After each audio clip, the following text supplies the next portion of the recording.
All right, so this is going to be a kind of review slash overview of the Chambers Custom Night Fighter pistol. All right, it's a 2011 style gun. I'll discuss that as we go through the specs of the gun. Overall, I'm just going to give you guys like a quick down and dirty about what I like about it and my experience with the pistol. So, what makes this gun different than, say, an Atlas and a Kai, some other very expensive pistol? Well, first things first, we've got to really look at the history of this gun, and what it was spec'd out for. So, this is the first in the professional series from Chambers Custom, and the guy that they teamed up with is Chuck Pressburg. He spent a long time, 26 and a half years in Army SOF, and his concept for this pistol is that this would live in a duty holster for a cop, SWAT guy, etc., who's authorized to carry this pistol for engaging humans within either the use of force guidelines, rules of engagement, etc. It's not like an Atlas or an Akai that's designed for winning a particular USPSA or it's not really comparable to those guns. What do I love about it? Accuracy, reliability, all that good stuff is just off the charts. You're getting an 1.5-inch guarantee at 50 yards. And we see I got some targets here. All right, so here's my 100, right, on a B8, a 25. That's with Lawman ammo. We got a 99 8X with HST. Right, another 99 6X with a 124 Lawman. And then we got 99 3X with HST again, 99 with 147 Lawman, and this 99 6X. That's with 124 Gold Dot. So why is this gun so awesome? Why can I shoot these so easily?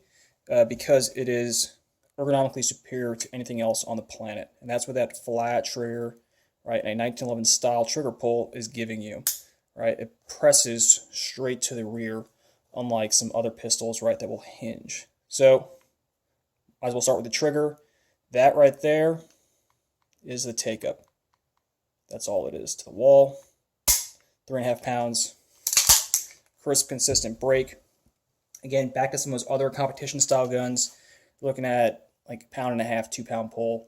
Not really what I think, or most people think, is appropriate on a duty gun. You probably noticed the RDSM, that's the red dot sight mount from Chambers Custom. Some big advantages to this mount. We see the rear, right, is set forward and is actually adjustable. Right, there's a set screw in there so we can do windage adjustment, right, left and right. Nice dovetailed front sight. Because it is set so low, I can get good co-witness with traditional height, right, standard height irons. There we go. That's the sight picture through my RM09 RMR. So this is the 1 MOA adjustable red dot. Because its sight mount is also pretty tight, right, that optic is secured to the plate. I think it also provides a lot of enhanced reliability to the sight, i.e. it's not getting rattled back and forth under recoil as much, so you're prolonging the electronics in that sight. Front cocking serrations, right up front here, pretty big on those. Those are allowing you to manipulate the gun without accidentally pressing, right, your brightness adjustment. So say you have a malfunction, which I've never had with this gun, all right, I can operate from there and not inadvertently press those buttons. See a full-length guide rod on this pistol, right? I would agree with Joe Chambers' assessment. This provides a more smooth, consistent cycling of the gun and prevents spring bind. I'm all about that. Cart National Match barrel, we can see how tight that lockup is. Yep, so that engagement between the bushing, right, and the barrel on the end there is measured in 100,000ths of an inch. You see the wear on that bushing, or the barrel rather. Again, it's just from that tight lockup. The barrel is actually blued, whereas the rest of the gun is DLC'd. And again, we're maintaining some really, really tight tolerances by keeping it DLC'd or blued, which is awesome. Right, Cerakote probably is not the ideal finish for a 1911 style gun. Got a little bit of wear, right, tiny bit of wear, and that's fine. Right, I get that on all my pistols, just because they're constantly in and out of a Safariland style duty holster, or an actual Safariland, right, with ALS. You see our light rail on the bottom. Okay, again, duty gun, probably should have a light rail. It is actually a Picatinny spec, so you can use Picatinny plate on your Surefire, right? And that clamp model, the B model, is probably ideal for this pistol. All right, so we just lock it in, tighten it down, and away we go. Because it's a Picatinny spec, not a U spec, if you're going to grab your A model with U, right, pull it off your Glock, it's not going to actually lock up.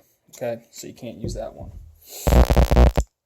Other things about the pistol, right, we see all of our controls kind of like just right the correct size. Again, they're not super huge, which is great. I've never had a problem with any of these being inadvertently activated or deactivated. Again, magazine release as well, kind of just like the right size. We're getting pretty good, right? Just enough pressure. Really, it's just a nice kind of perfected human interface on this gun. And then we have our nice magwell, or STI magwell. I got a little nick in it. That's just from hitting that pin on a reload. So I come up, kind of smash that like that. Right, I can push that pin into the magwell. Not a big deal, right? This is not hurting anything. It's just, you know, aesthetics. Ambi safeties, huge on those, right? You never know when you're going to have to shoot with your other strong hand, and there's just no reason not to have that on a duty gun. Okay, you hear that positive engagement, very easy to put it back on safe. You know it's staying in the condition that you want it to be in. The stippling is done in-house. I think it's pretty awesome because I've never had an issue with it not being tacky enough, but also it has not like destroyed my soft underbelly, right, when carrying concealed. So no issues there. I know the newer pistols that are coming out, the newer professional series guns, they're going to have a bore sight solutions grip job done on this grip module, which is fine. Bore sights is really good too. That's just kind of like, again, pushing this pistol, the chamber series, forward.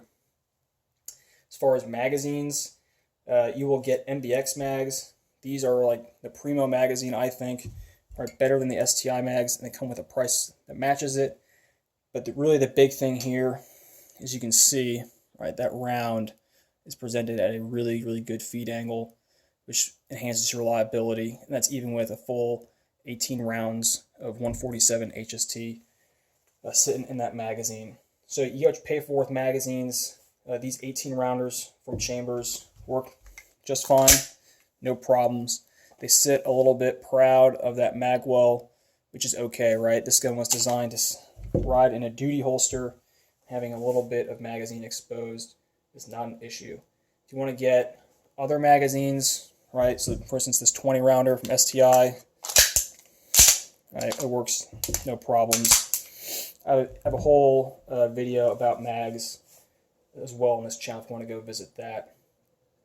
13,000 rounds, no issues with reliability of the gun. I had 2 magazine related issues. I just had to pull the follower out, take a little bit of burr off, and that was the end of it. No problems. See this bag here? This is what the gun comes with, right? It's got some nice pockets on the inside, and then we see some nice magazine pockets. I think it's a nice touch. You know, it's a custom gun, so this isn't like the end of the world if I didn't get a bag, right? But I think this is actually like a useful carry case, and I've actually put this in a Pelican to fly with, kind of keep my gun and mags organized. So that's nice. I think we all have like a box, like the plastic clamshell Glock style cases. They're just useless, right? No one's using those for anything. So right now I'm going to take this gun and just take the slide off for you guys, just so you can kind of see what's going on here as far as like Chambers custom magic. So that's a little bit tight. No big deal. That's the way it should be. I'm doing this on camera just so you can see, right? Like taking this gun apart to like do like a quick field strip cleaning is like not hard. Boom, done, right? So top and bottom separated, right? I can get in here and I can run a bore snake through the barrel. I can clean this gun like this. And that was like moments. The big thing I want to show on the inside of the slide is that.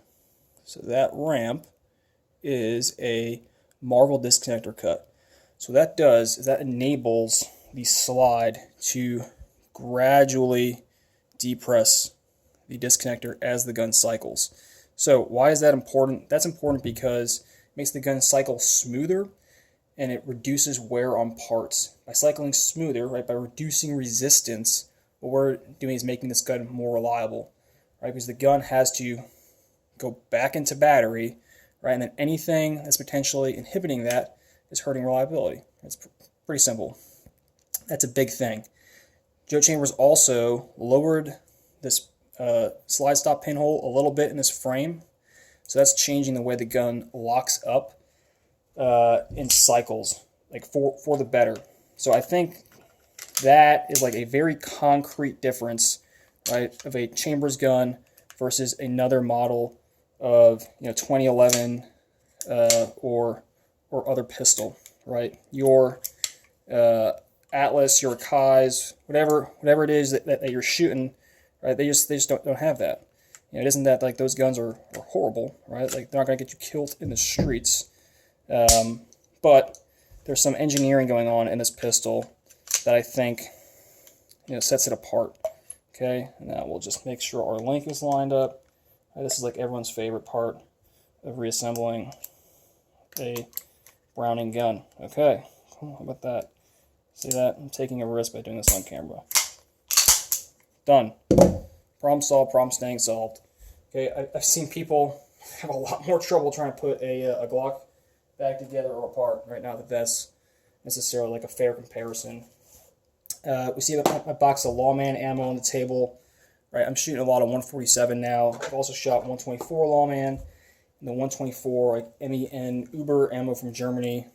No issues. That cart barrel, the lockup, everything really makes all of these varying ammunition types, brands, and weights shoot equally accurately, i.e. your group size doesn't change, but there is, obviously point of impact change.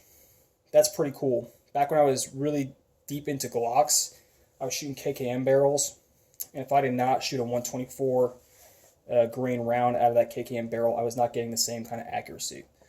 So this gun shoots every ammo equally well, which is awesome. What else to say about it? If you want to take your shooting to the next level, you're going to be able to crunch a 99 with like minimum effort. Right, this is the way to go. These pistols, these Chambers guns, are made by one of three people: Joe Chambers, Eric Mercer, or Brandon Bueller. Eric made my Night Fighter. I think he's doing all the Night Fighters. And then Brandon's making the Regulators, the resting group guns, if I recall correctly. So you know who made your gun. If you ever have a problem, give them a call. More than happy to help you. And I've never had a problem, right? It was very, very easy shooting this gun. It is just as reliable, bang, bang, pew, pew, as anything else out there. Is the disassembly mildly more difficult? Like, sure, but whatever. You do that on a bench when you're done shooting. So any questions, feel free to drop them below. I'm super psyched about this gun. And yes, you can get a working man gun model of this pistol. So you too can burn down B8s at 25 and shoot fast and accurately. Thanks. Have a great day.